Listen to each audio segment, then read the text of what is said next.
adik-adik, hello.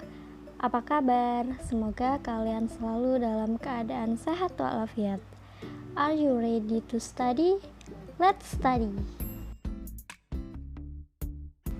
Tahu nggak sih, Indonesia itu menjalin kerjasama dengan negara-negara tetangga yang didasari oleh rasa saling menghormati dan menghargai.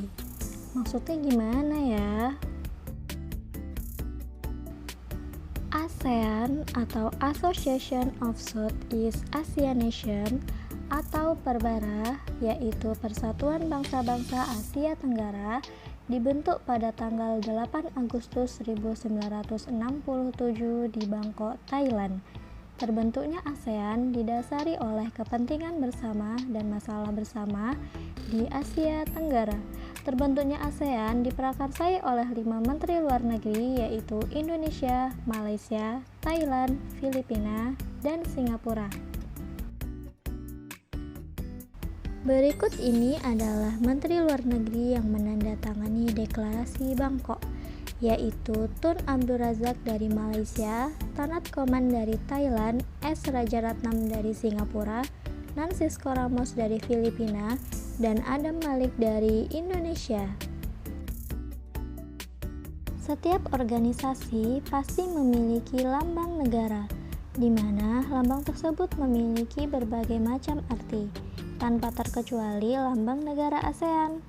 Lambang negara ASEAN terdiri dari padi, lingkaran, warna biru, warna merah, warna putih, dan warna kuning.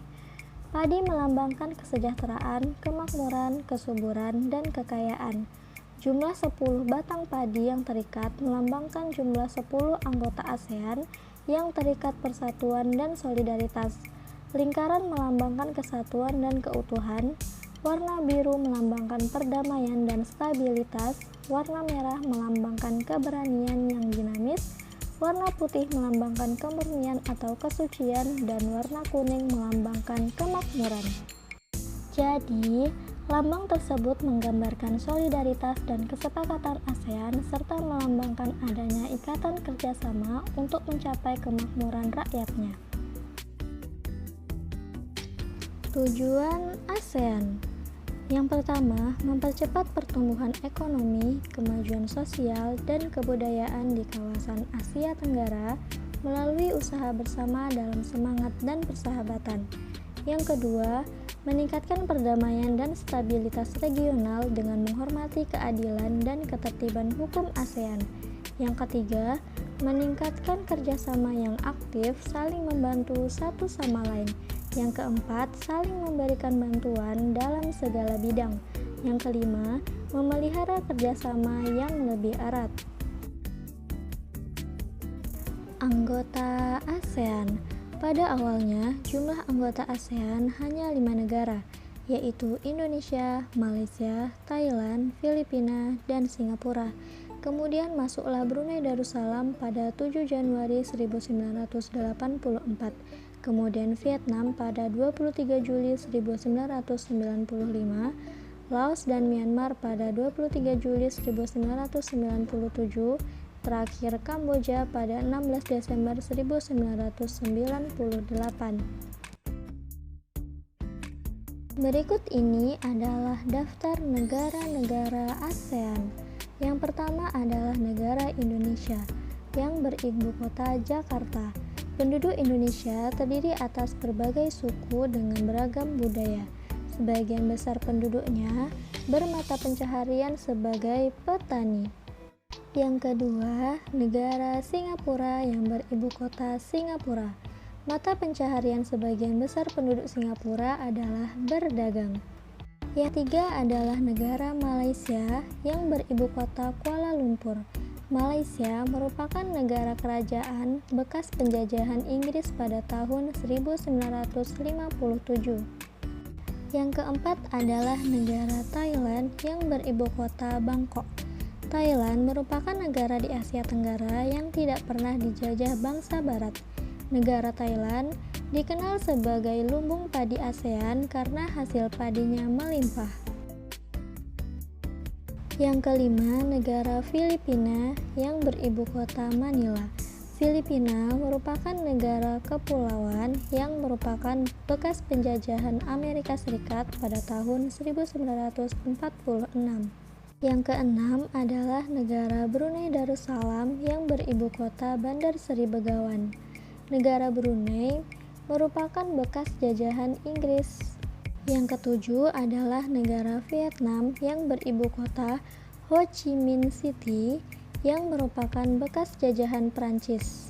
Yang kedelapan adalah negara Kamboja yang beribu kota Phnom Penh. Yang kesembilan adalah negara Laos yang beribu kota Vientiane. Laos merupakan negara di Asia Tenggara yang tidak mempunyai wilayah laut. Yang terakhir, negara Myanmar, ibu kotanya Yangon. Negara Myanmar dahulu namanya adalah Burma. Myanmar pernah menjadi produsen beras nomor 1 di dunia. Sekretariat ASEAN. Pada bulan Juli 1976 didirikan gedung Sekretariat ASEAN di Jakarta yang dipimpin oleh Sekretaris Jenderal yang masa jabatannya adalah 4 tahun. Berikut ini adalah daftar tokoh yang pernah menjabat menjadi Sekretaris Jenderal ASEAN. Kerjasama ASEAN. Yang pertama di bidang politik, yaitu menyelesaikan segala permasalahan melalui meja perundingan dan menjadikan kawasan Asia Tenggara sebagai kawasan bebas nuklir. Yang kedua di bidang ekonomi, bentuk kerjasamanya membuka pusat promosi ASEAN untuk perdagangan, investasi, dan pariwisata, menyediakan cadangan pangan, membangun proyek-proyek industri ASEAN, dan menciptakan Preference Trading Arrangement atau PTA yang bertugas menentukan tarif rendah untuk beberapa jenis barang. Yang ketiga, di bidang sosial, bentuk kerjasamanya yaitu pencegahan narkoba dan penanganannya, penanggulangan bencana alam, perlindungan terhadap anak cacat, dan pemerataan kesejahteraan sosial. Yang keempat, di bidang budaya, bentuk kerjasamanya yaitu tukar pelajar, pemberantasan buta huruf, program tukar-menukar acara televisi ASEAN, temu karya pemuda ASEAN, dan festival lagu ASEAN. Yang kelima, di bidang militer dengan melakukan latihan militer bersama. Peran Indonesia dalam lingkungan negara-negara ASEAN. Yang pertama, sebagai pamrakarsa berdirinya ASEAN. Yang kedua, sebagai tempat penyelenggaraan KTT ASEAN pada bulan Oktober 2003 di Bali. Yang ketiga, ikut serta dalam menyelesaikan masalah Kamboja. Indonesia membentuk Jakarta Informal Meeting atau JIM yang dipimpin oleh Menteri Luar Negeri Ali Alatas sebagai penengah di antara pihak-pihak yang bertikai. Kemudian, pihak-pihak yang bertikai bersepakat untuk melakukan perdamaian. Bagaimana adik-adik? Apakah kalian sudah paham? Jika kalian belum paham, silahkan putar ulang kembali videonya. Insya Allah kalian akan paham. Selamat mencoba. Tak terasa, pembelajaran kita tentang peran Indonesia di Asia Tenggara sudah berakhir. Sampai di sini dulu ya pertemuan kita. Sampai jumpa. Goodbye. Wassalamualaikum warahmatullahi wabarakatuh.